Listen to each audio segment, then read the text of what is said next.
12 मई की उस रात आखिर क्या हुआ था जिसने एक हंसती खेलती जिंदगी को हमेशा के लिए खामोश कर दिया। एक ऐसी रात जिसके बारे में हर बीतते दिन के साथ नए सवाल सामने आ रहे हैं, और एक ऐसी रात जिसकी सच्चाई तक पहुंचने के लिए जांच एजेंसियां अब हर मिनट, हर कॉल और हर बयान को खंगाल रही हैं।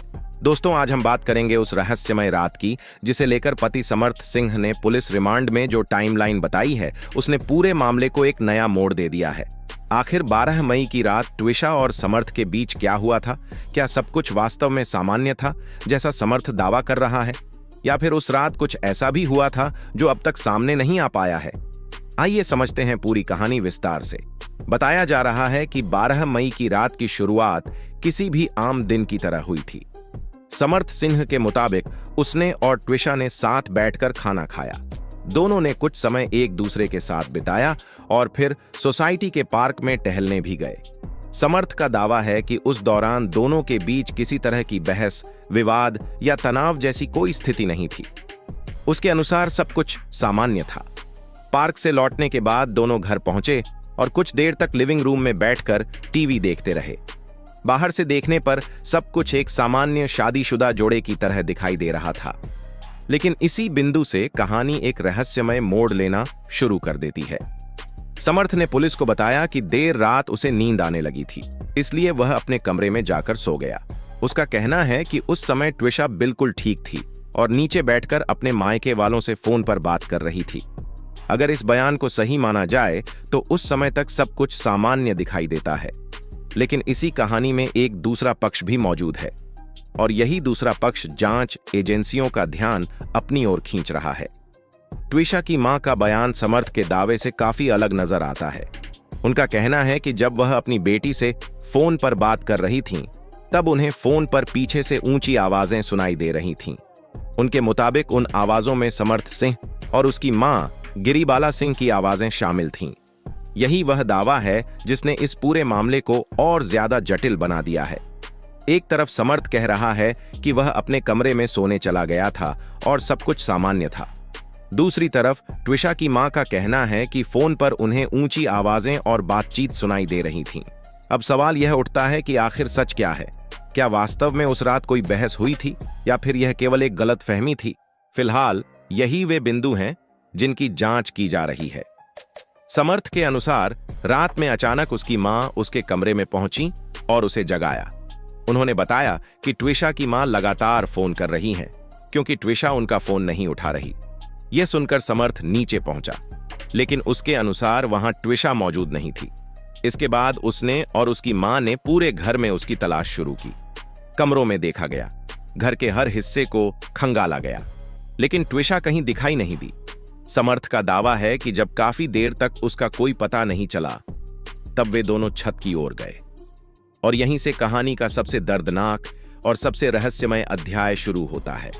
समर्थ के मुताबिक छत पर पहुंचते ही उनके पैरों तले जमीन खिसक गई। उसने दावा किया कि वहां ट्विशा फंदे से लटकी हुई थी और उसके शरीर में कोई हरकत नहीं थी। उसके अनुसार उसने और उसकी मां ने तुरंत उसे नीचे उतारा, उसे बचाने की कोशिश की, सीपीआर दिया और हर संभव प्रयास किया कि उसकी जान बचाई जा सके, लेकिन कोई प्रतिक्रिया नहीं मिली।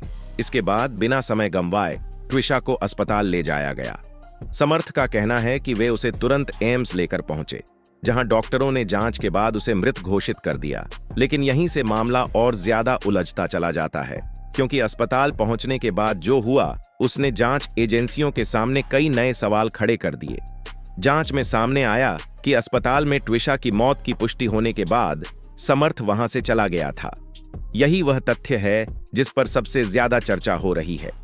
सबसे बड़ा सवाल यह है कि अगर उसने अपनी पत्नी को बचाने के लिए हर संभव कोशिश की थी, अगर वह पूरी तरह निर्दोष था, तो फिर अस्पताल से अचानक चले जाने की वजह क्या थी? समर्थ का कहना है कि वह डर गया था। उसे आशंका थी कि पुलिस सीधे उसी को जिम्मेदार ठहरा सकती है। इसी डर के कारण वह वहां से चला गया। लेकिन जांच एजेंसियां अब इस दावे की भी पड़ताल कर रही हैं। क्या यह केवल डर था, या फिर इसके पीछे कोई और वजह भी थी? फिलहाल यही वे सवाल हैं जिनके जवाब तलाशने की कोशिश की जा रही है। पुलिस और जांच एजेंसियां उस रात की पूरी टाइमलाइन को जोड़ने में जुटी हुई हैं। फोन कॉल रिकॉर्ड्स की जांच की जा रही है। परिवार के सदस्यों के बयानों का मिलान किया जा रहा है। हर दावे और हर बयान को परखा जा रहा है ताकि यह पता लगाया जा सके कि 12 मई की उस रात वास्तव में क्या हुआ था। कोई भी बेकसूर इंसान अपनी पत्नी के जाने के तुरंत बाद इस तरह पूरे एक हफ्ते तक फरार नहीं रह सकता। इस सवाल पर समर्थ ने कहा कि वह पूरी तरह डर गया था और उसे लगने लगा था कि पुलिस इस पूरे मामले का जिम्मेदार सीधे उसे ही ठहराएगी। इसी डर की वजह से वह करीब 1 सप्ताह तक जबलपुर में छिपकर रहा। हालांकि ट्विशा का परिवार इस कहानी को पूरी तरह खारिज करता है। उनका कहना है कि ट्विशा के जाने से पहले ससुराल पक्ष द्वारा उसे लगातार मानसिक और शारीरिक प्रताड़ना दी जा रही थी। परिवार का आरोप है कि शादी के बाद से ही ट्विशा को इस कदर मानसिक रूप से तोड़ा गया कि वह अंदर ही अंदर पूरी तरह बिखर चुकी थी। रिमांड के दौरान समर्थ ने यह भी स्वीकार किया कि 17 अप्रैल को ट्विशा की प्रेगनेंसी की जानकारी मिलने के बाद दोनों के बीच लगभग रोज गंभीर झगड़े होने लगे थे।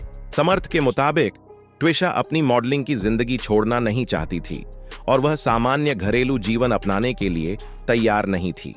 इसी मुद्दे को लेकर कई हफ्तों से दोनों के बीच तनाव बना हुआ था, जो 12 मई की रात अपने चरम पर पहुंच गया। अब सीबीआई के सामने सबसे बड़ी चुनौती उस आखिरी रात की सच्चाई को सामने लाना है, क्योंकि समर्थ और उसकी मां शुरुआत से ही लगभग एक जैसी कहानी दोहराते रहे हैं। जांच एजेंसियों का मानना है कि जब 2 लोगों के बयान पूरी तरह एक जैसे हों तो शक और भी गहरा हो जाता है। यह मामला अब सुप्रीम कोर्ट तक पहुंच चुका है। अदालत ने भी साफ कहा है कि इस गंभीर मामले की पूरी सच्चाई सामने आनी चाहिए। अब देखने वाली बात होगी कि सीबीआई की पूछताछ में समर्थ उस रात के बाकी रहस्यों से पर्दा उठाता है या नहीं।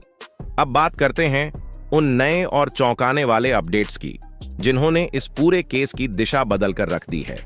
सीबीआई ने जांच अपने हाथ में लेते ही पति समर्थ सिंह को औपचारिक रूप से कस्टडी में ले लिया। भोपाल पुलिस की एसआईटी ने आरोपी को केंद्रीय जांच एजेंसी के हवाले कर दिया। इसके बाद सीबीआई की टीम समर्थ को लेकर सीधे उसके कटारा हिल्स स्थित घर पहुंची, जो ट्विशा का ससुराल है। वहां क्राइम सीन का रिक्रिएशन किया गया और डिजिटल और दस्तावेजी सबूत जुटाए गए। सबसे बड़ा मोड़ उन कॉल डिटेल्स से आया है जो जांच के दौरान सामने आई हैं। सीबीआई की एफआईआर के मुताबिक 12 मई की रात ट्विशा ने अपने परिवार को एक व्हाट्सएप कॉल की थी। उस कॉल के दौरान बैकग्राउंड में पति समर्थ और सास गिरिबाला के बीच तेज बहस और चिल्लाने की आवाजें सुनाई दे रही थीं। यह दावा समर्थ की उस कहानी पर सीधे सवाल खड़े करता है जिसमें उसने कहा था कि उस रात सब कुछ सामान्य था और दोनों आराम से टीवी देख रहे थे।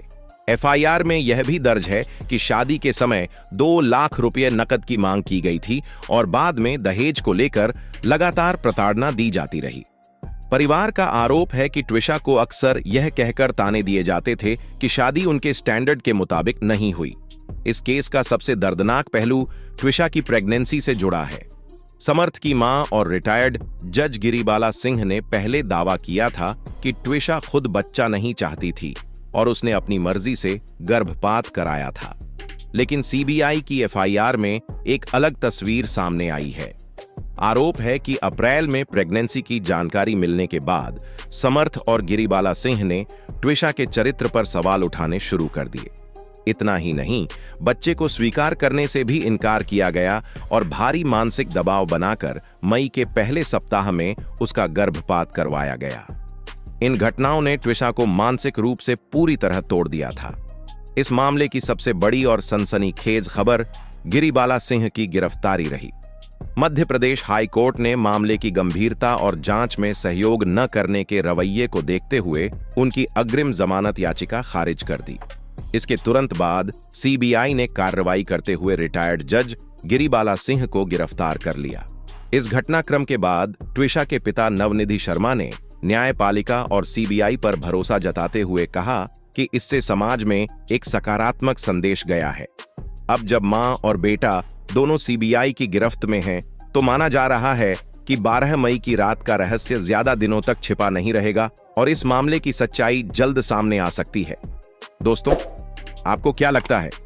क्या ट्विशा के पति और सास इस पूरे मामले में जिम्मेदार हैं? अपनी राय हमें कमेंट करके जरूर बताएं। उम्मीद है आपको टीसी शर्मा से जुड़ी हुई जानकारी काफ़ी पसंद आई होगी। अगर आप और भी टीसी शर्मा से जुड़ी जानकारी देखना चाहती हैं तो हमें कमेंट करके बता सकते हैं। अगर वीडियो पसंद आई हो और वीडियो पर कोई राय देनी हो तो उसे भी कमेंट कर सकते हैं। अगर ऐसे ही latest update, latest travel video और लेटेस्ट न्यूज़ देखना चाहते हैं तो हमारे साथ जुड़े रहें। मिलते हैं एक और न्यू वीडियो में। जब तक अपना ख्याल रखें, अपने परिवार का ख्याल रखें। धन्यवाद।